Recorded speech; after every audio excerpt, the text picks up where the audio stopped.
बच्चे कक्षा 12 के ध्यान दें। मैं आज 21वीं कविता अयोध्या सिंह उपाध्याय की पढ़ाने जा रहा हूँ पवन दूतिका से। पवन दूतिका।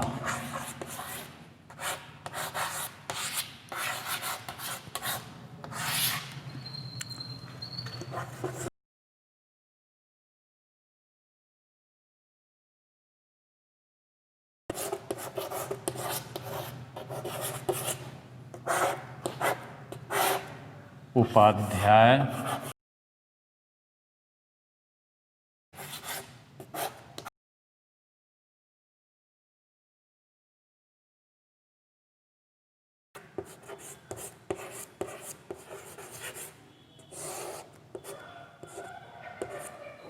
ठीक है। 21वीं कविता पढ़ाने जा रहा हूं। 21वीं कविता खोलिए आप, देखिए। धीरे लाना वहन कर के नीप का पुष्प कोई, औ प्यारे के चपल दृक के सामने डाल देना। ये राधा कह रही हैं पवन दूतिका से। ऐसे देना प्रकट दिखला नित्य आशंकिता हो, कैसी होती विरह वश में नित्य रोमांचिता हूं। ठीक है। तो राधा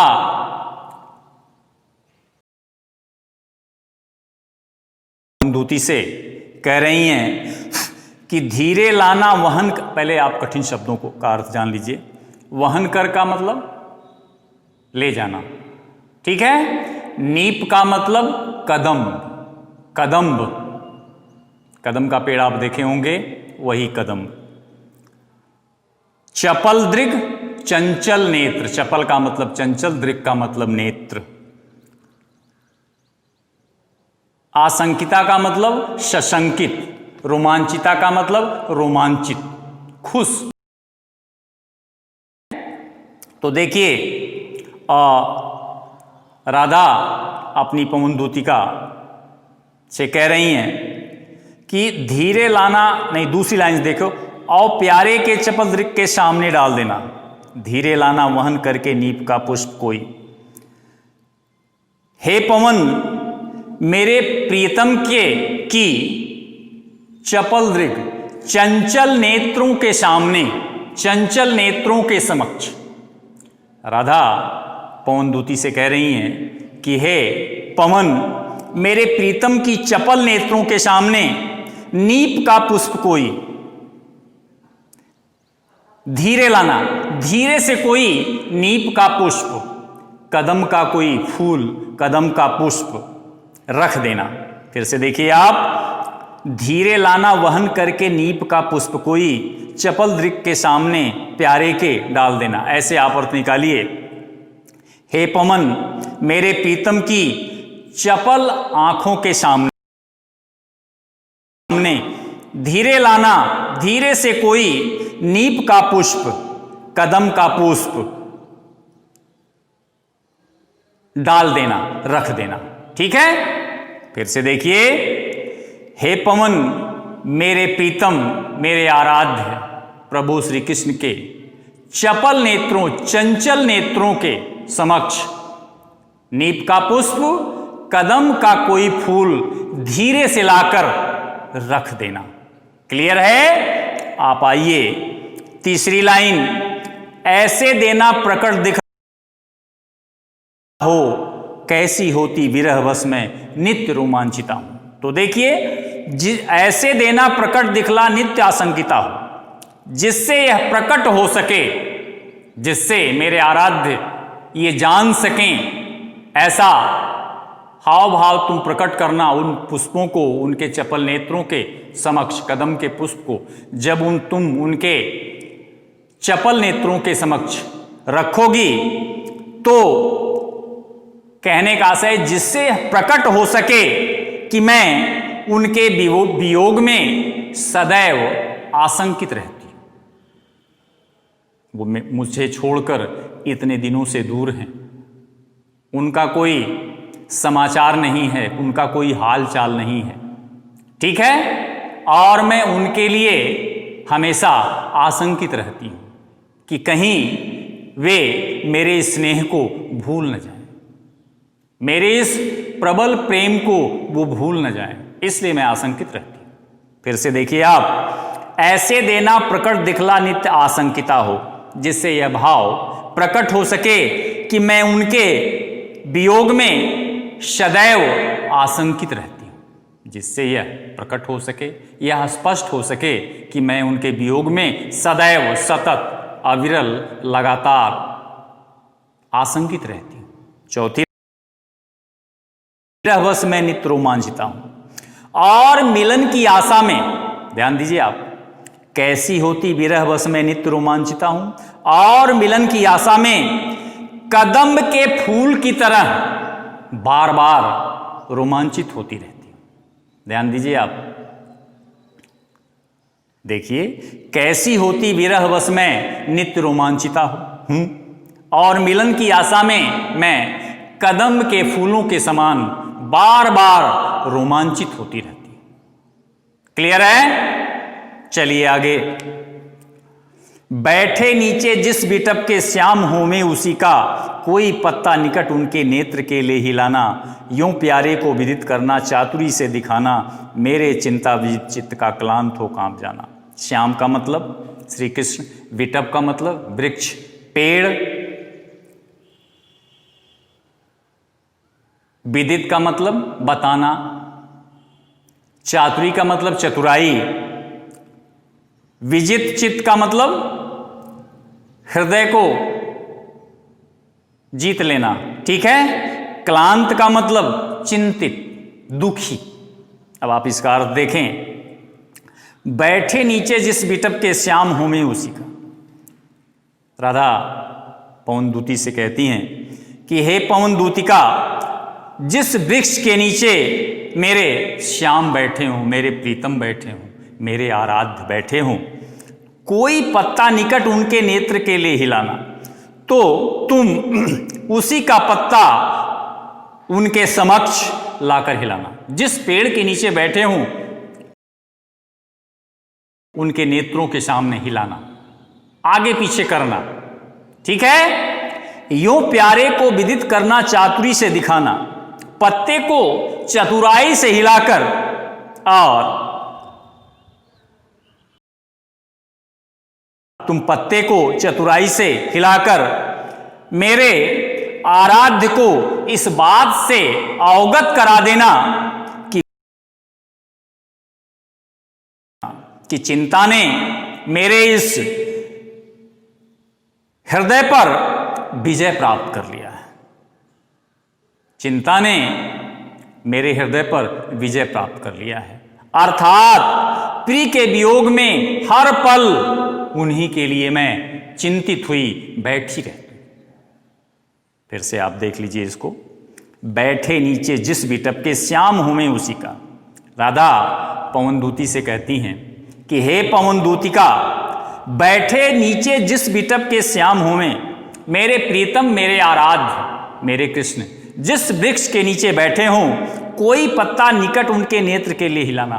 तो जिस वृक्ष के नीचे बैठे हों उसी वृक्ष के पत्ते को उनके नेत्रों के समीप लाकर हिलाना, ठीक है। तीसरी लाइन, यूं प्यारे को विदित करना, चातुरी से दिखाना, पत्ते को चतुराई से हिलाकर मेरे आराध्य को इस बात से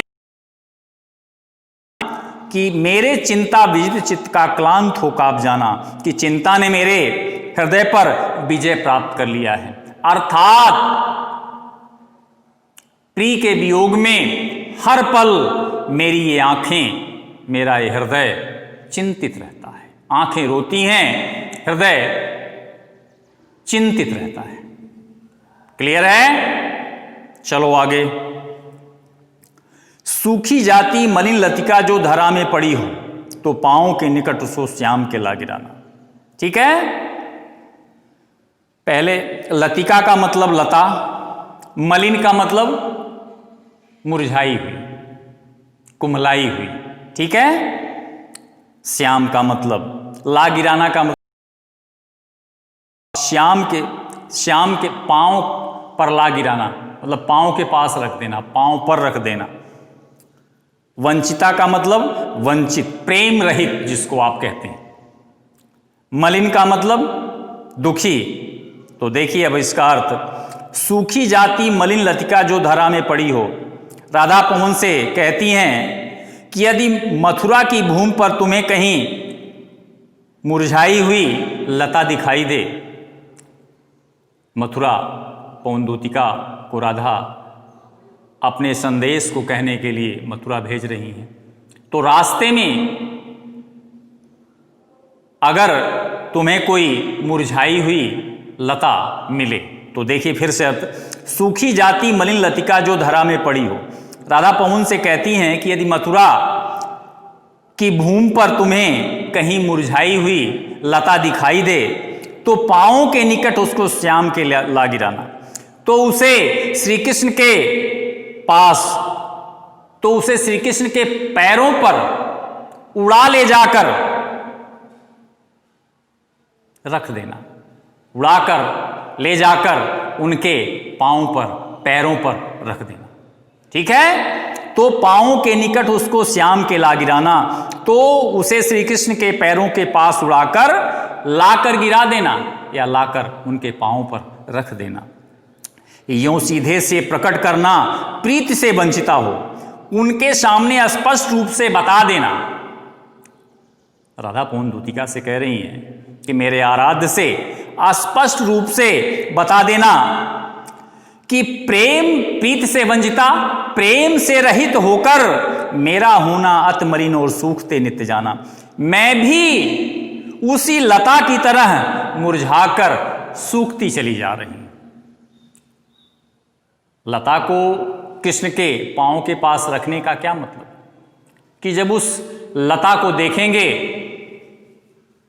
और तुम उन्हें कुछ बताओगी तो वो जान जाएंगे कि उनका भक्त इसी लता की तरह कहीं मुरझाकर पड़ा हुआ है। फिर से आप देखिए इसको, सूखी जाती मलिन लतिका जो धरा में पड़ी हो। राधा पवन से कहती हैं कि यदि मथुरा की भूमि पर तुम्हें कहीं मुरझाई हुई लता दिखाई दे तो पांवों के निकट उसको श्याम के ला गिराना, तो उसे श्री कृष्ण के पैरों के पास उड़ाकर ले जाकर रख करना। प्रीति से यूं सीधे से प्रकट करना माने उनके सामने रखकर मेरी बात को स्पष्ट रूप से बता देना कि प्रीति से वंचिता हो, प्रेम रहित रहकर या प्रेम रहित होकर मेरा होना अति मलिन और सूखते नित्य जाना। मैं भी उसी लता की तरह मुरझाई हुई सूखती चली जा रही। क्लियर है? आसान सा अर्थ है। चौथा आप देखिए, 24वां देखिए, कोई पत्ता नवल तरुका पीत जो हो रहा हो तो प्यारे के दृग युगल के सामने ला उसे ही धीरे धीरे समर रखना और उन्हें यूं बताना पीला होना प्रबल दुख से पोषिता सा हमारा। देखिए, नवल पत्ता, नया पत्ता, नवल का मतलब पत्ती, पीत का मतलब पीला, दृग युगल दोनों नेत्र, युगल का मतलब दो, जोड़ा, जोड़ी, दृग का मतलब नेत्र, प्रोसिता का मतलब होता है पति से बिछुड़ी हुई। ये प्रोसिता का मतलब पति से बिछड़ी हुई। अब आप इसके अर्थ को देखिए, कोई पत्ता नवल तरुका पीत जो हो रहा है। आगे राधा पवनदूती से कहती हैं कि यदि कोई नया पत्ता जो पीला पड़ता जा रहा है हो, देखिए, कोई पत्ता नवल तरुका पीत जो हो रहा हो। आगे राधा पवनदूती से कहती हैं कि हे पवनदूती, यदि कोई नया पत्ता जो पीला पड़ता जा रहा हो उस पर तुम्हारी दृष्टिपात हो, तुम्हारी दृष्टि जाए, तो प्यारे के दृग युगल के सामने ला उसे ही, तो तुम हमारे प्रीतम के नेत्रों के समक्ष धीरे धीरे धीरे से रख देना। ठीक है? और इन्हों बताना और उन्हें बताना कि पीला होना प्रबल दुख से प्रोसिता सा हमारा, और उन्हें बताना कि पति से बिछड़ी हुई स्त्री के समान मैं भी पीली हो गई हूं, पीले पत्ते के समान हो गई। फिर से देखिए इसको आप, कोई पत्ता नवल तरुका पीत जो हो रहा हो, राधा पवनदूती से कहती हैं कि हे पवनदूती, मथुरा जाते समय मार्ग में यदि कोई नया पत्ता जो पीला पड़ता जा रहा हो उस पर तुम्हारी दृष्टिपात हो या तुम्हें दिखाई दे, तो प्यारे के दृग युगल के सामने ला उसे ही, तो तुम हमारे प्रीतम, तो तुम मेरे आराध्य के दृग युगल नेत्रों के समक्ष धीरे धीरे संभल रखना, उसे धीरे से लाकर रख देना, उन्हें ये बताना और उन्हें स्पष्ट रूप से बता, दुख से प्रोसिता सा हमारा, और उन्हें बता देना कि पति से बिछड़ी हुई स्त्री, प्रोसिता का मतलब पति से बिछड़ी हुई स्त्री, तो पीला होना प्रबल दुख से प्रोसिता सा हमारा, उन्हें बता देना कि पति से बिछड़ी हुई स्त्री के समान मैं भी पीली पड़ती जा रही। समझ में आया? आज के लिए बस इतना ही बेटा, नेक्स्ट डे फिर से आपको पढ़ाऊंगा। Thank you.